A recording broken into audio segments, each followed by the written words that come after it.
Today's feminist movement are ignoring the plight of Muslim women under Sharia. Where are the feminists in America speaking against the stoning of women in Iran, the honor-killing epidemic in the Muslim world? Where are the feminists in America? I don't see them. They're the only people who are speaking against the stoning of Muslim women, done by the governments in some cases. And if it's not done by the governments, in some moderate Muslim countries, it's done by vigilante street justice. So you can tell me that not all Muslim countries stone their women. Yes, they don't. But if it's not done by the police and the government, it's done in the village square and nobody will go to jail. Where are the feminists of America who are talking about the glass ceiling and it's the male's fault? Nothing. I hear silence. They have ignored the basics of their movement. The only people who are speaking about these poor women in the Muslim world are just a few groups. Some Iranian feminist groups who are in America, in Europe, and in Canada. Former Muslims like myself who are speaking against the ills of Sharia law. And that's about it. Even honor killings that are happening in the West, Western media doesn't report it as honor killing. It reports it as family violence. It doesn't want to report it as honor killing, Islamic honor killing. And I really feel that we've been abandoned by the feminist movement in America. But in a way, I can understand why the feminists in America are ignoring it. The reason is there is no grassroots movement in the Muslim world to change their situation. The feminists in the Middle East are few, scattered, they are shunned, and Muslim women who are respected, they are put in good positions, they are sent to America to head Islamic studies departments and Middle East studies departments. They are all the good ones that defend Sharia. They're sent by Saudi Arabian money to head departments, wear the Islamic clothes with pride, and say, I'm proud to be a Muslim. And these are the ones who are respected, given a good position. The ones who are against Sharia law, I know 2 or 3 of them, they are already escaped the Middle East to Europe. One of them is under house arrest in Bahrain. They are disrespected in society. They are looked down. They're called apostates.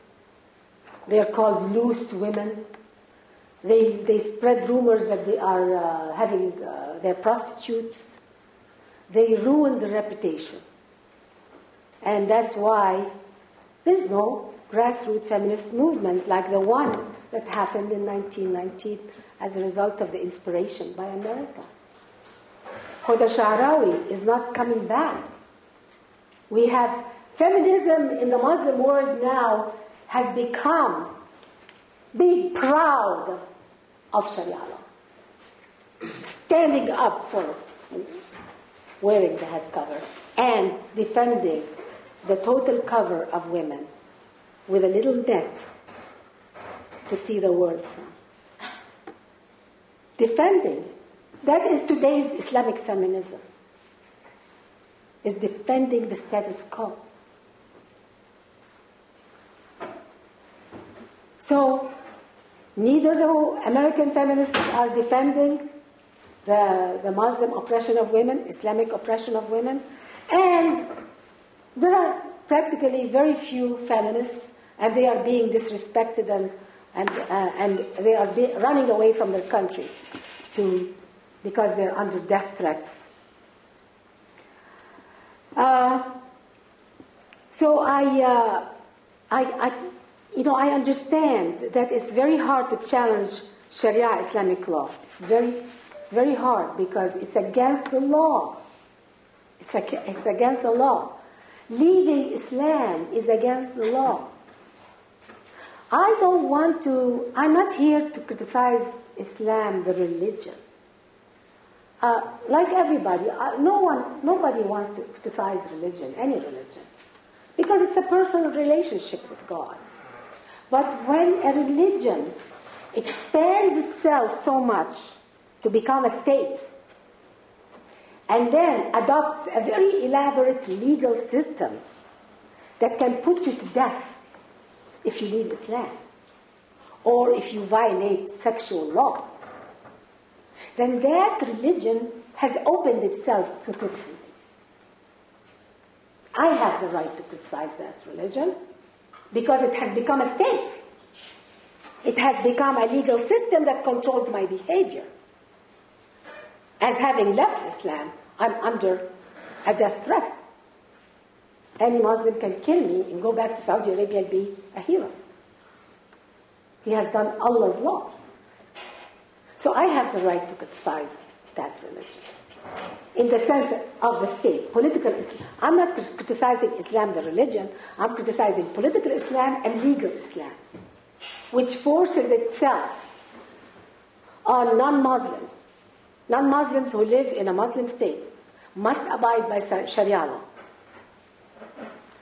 What kind of religion is that when you are a Christian living in Egypt who have to abide by Sharia law is against the human rights and violates the human rights of people? And that's the side of Islam that we should all criticize. There is a law also in Islam that not a lot of people really are aware of. Under Islamic law, a Muslim head of state can come to power through seizure of power, which means through force. And this is a law, one of the many laws that are completely against democracy. And that's why I'm not optimistic about the Egyptian revolution. 75% of Egyptians, when interviewed, they all said, we want to live under Sharia law. They think it's Allah's law. And many of them think that we can have democracy and Sharia law too. But they can't. It cannot happen. Sharia law has so many laws that violate human rights. It violates democracy. And, for example, another law pertaining to the state. A Muslim head of state will never be tried under Sharia for murder, theft, rape, many crimes. Is it any wonder why we have Saddam Hussein and Gaddafi and all of these leaders who steal the money of their people and who kill and rape and murder? It's under the law. Is it any wonder why Muslim leaders, if you look at the background of every Muslim leader, he came to power either through a coup d'etat or assassinating the previous president? It's complied with the law. He comes, the other president is thrown out of office illegally. They take office, and everybody cheers for them. It's not against the law. How can you have laws like that and you call it a democracy? Election is not discussed in Sharia. And that's why America doesn't understand really the meaning of Sharia law, and they think it's a religious law, that it's my religious right to practice Sharia. No, it's not your religious right to practice Sharia because it's against human rights. And we have to do that. And that's the same thing with feminism. Feminism in America today doesn't even talk about oppression of women, Sharia law. It doesn't discuss stoning of women, honor killing. They don't talk about it at all. And they're ignoring the fact that many Muslim women's clitoris is being cut in the Muslim world. They don't talk about it. Or women who are being stoned. They say, oh, but it's their cultural. We have to respect the culture of other countries. We have to respect the culture of the Muslim world, which is fine. If you want to respect other people's culture, well, you might as well respect your own culture. They're constantly revolting against the traditional values in America and the culture in America. So is it really the culture that they're respecting, or is it something about Islam that's too big for them? They don't want to touch. They have compromised their values for political reasons, in my opinion. The feminism of today, American feminism today, they are more interested in marching against male-only clubs or some males getting together to do something together. They're more interested in just, no, you can't. We have to have a girl with you. They're more interested in that and attacking the good traditional values of America. I'm not saying everything in the 50s was good. I'm not saying that there is no reforms from the good old traditional American values. We need reforms. Any period in life needs reforms. But let's not throw the baby with the bathwater. There are many good things in traditional American values that we can preserve, but we cannot just keep attacking everything. They refuse to see the natural power and privileges of being a woman. The power of being a woman that men lack. They don't have it. We have a lot of power. Men want to do other good things for us. Enjoy that. And understand that it's powerful. We have power. We have an innate power. We don't need to snatch it from men. We don't need to attack men to prove that I'm a woman. And we have a lot of God-given beauty and power internally that we don't want to get rid of that. Because it empowers me as a woman. And teaching girls, young girls, this victimhood mentality, this idea of wanting to snatch something from a men's group is tasteless.